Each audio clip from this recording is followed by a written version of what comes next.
us into our next topic, which is business boundaries and business burnout. Okay, I just want to let you guys know Heather has been on this boundary kick for about 24 hours now, and I've never been having so much boundary with me. I think she greeted me this morning with a boundary.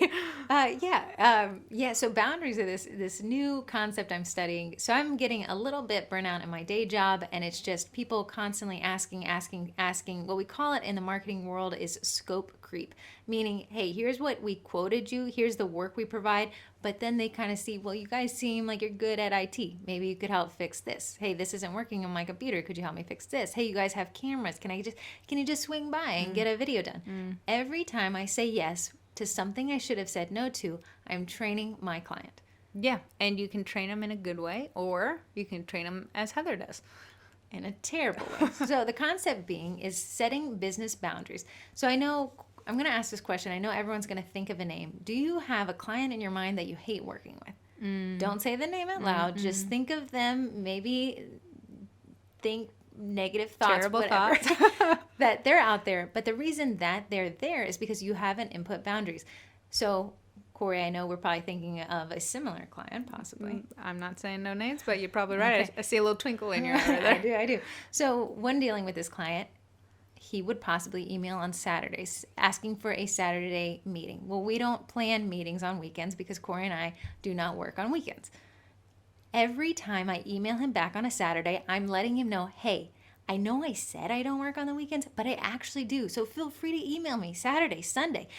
Honestly, schedule a meeting at last minute because I'm going to still answer the phone, so you don't have to give me a heads up. And guess what that does when Heather creates a boundary down the road? For this gentleman who always got a yes from Heather on a Saturday or a Sunday or an impromptu meeting, and finally she says no. He's going to be mad. And there's two options for things that will happen. He will be mad for the short term, but understand that a boundary has been set and come back around, or he will be dissatisfied with Heather who says no. This is also Heather talking in third person, with me who says no. When the client falls off because he's not happy that you have a boundary, he was not your ideal client. Your ideal you is a person with boundaries.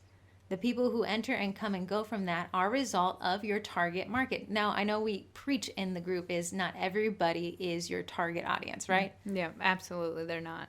And if you are taking every call and you have that nightmare client and they're constantly late in picking up and you're never charging them late fees, you're never charging them rush fees, you can't possibly be mad at them for continue to do the same behavior over and over again.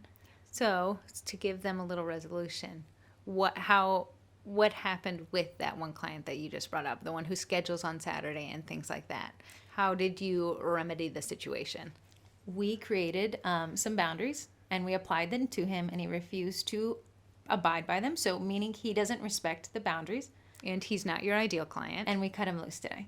Yes. So does that hurt right now in this moment? Ooh, I feel like a little pain in my back pocket where my wallet used to be. That is a pain that you are going to experience as you discover your ideal client. But a bigger pain is if you're so burnt out you can't do anything at all. And you just want to quit. Throw in the towel. This isn't for me. I'm done. Who wants to buy my 1,000,000 cookie cutters? Exactly. So my concept is you train your clients are training you. It's the back and forth. When they ask you, hey, I won't be able to make it to the time we agreed upon, rush fee or late fee. That's or what those delivery are for. Fee.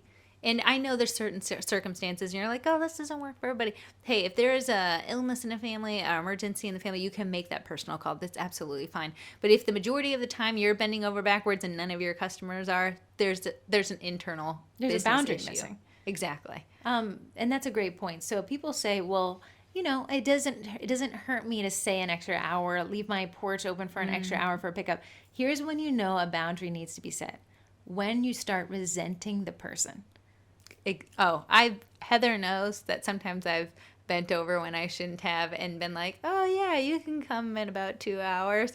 And then they'll come 1 minute away from the 2-hour mark. And I just almost want to throw the cookies at them. Right. So Corey's boundary was not set correctly because it ended up in her being resentful for the person. The person had no clue. They only did what they've always done. And it's important for us to protect our own boundaries. And that is my new kick this week. I'm totally feeling it. I agree. And hey, just to that, I know I'm just going over your time a little bit. No, actually we have 3 more minutes. Oh, well, then I'll talk Take it away, slowly. Jan. I'll take the time. But I did make a post in the group about using Facebook Messenger for your business. Great point. So if you guys read it, and I highly suggest, I think Heather's going to have a link in here somewhere for you guys. You can use that Facebook Messenger and have an away message, and it goes up when you go down to bed. So no one is ever going to die not getting cookies at 1 a.m, but your relationship with your family might. You're taking time away from your kids, really taking time away from the things that this business is supposed to be providing you. Yeah, I swear, if I say one more time, She's the twin. You I'm can tell it's bringing- Corey if it's preceded if it starts by with an and it ends with an I'm gonna bring an jar, like a cussing jar next week. But every I'm gonna Put $1 in it. We can go out to eat. not every a day. dollar. We'll be broke. But using Facebook, using Facebook Messenger to help your business to create those boundaries is almost like a set it and forget it. It's working for you. It's creating those boundaries. You leave an awesome away message that says, "Hey, I'm gonna get to you. When the sun comes up, when a bird starts chirping." No one has died from not getting cookies delivered in a day. Rumor has it. Hey, studies need to be done. Truly do. But that's a great point. Corey's got a great point with Facebook Messenger.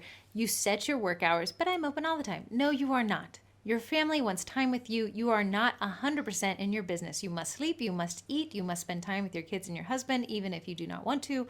There are times when you are working and there are times when you are not, and you must separate and protect both of those. Amen. So Facebook Messenger will give you an away message. Make it work for you. Make it ask them for their email address. Make it ask for their order. Make it ask for what their ideas are. That way, when you log in at 8 a.m. or 9 a.m. the next morning, you can see exactly where you left off, and nobody was hurt in the making of this away message. Amen. Say it louder for people in the back. Heather, have your boundaries. Another great tip, one I found that I'll link to if we can figure out how to link in the podcast notes, is an app called Quiet by Gmail.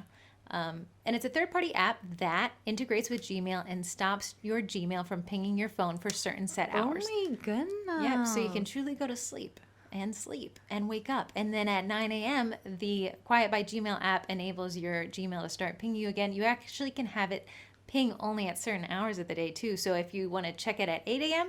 and check it again at 2 p.m., and then that is your Gmail checking of the day. Everything else will be addressed tomorrow at 8 a.m. I love that. Heather knows that I have a Quiet by Corey. As soon as I enter my house, I put my phone on Good silent. luck getting a hold of that woman when she walks through her doors. But that's a great boundary you set. So everyone knows that when Corey walks into her home, she's impossible to get a hold of.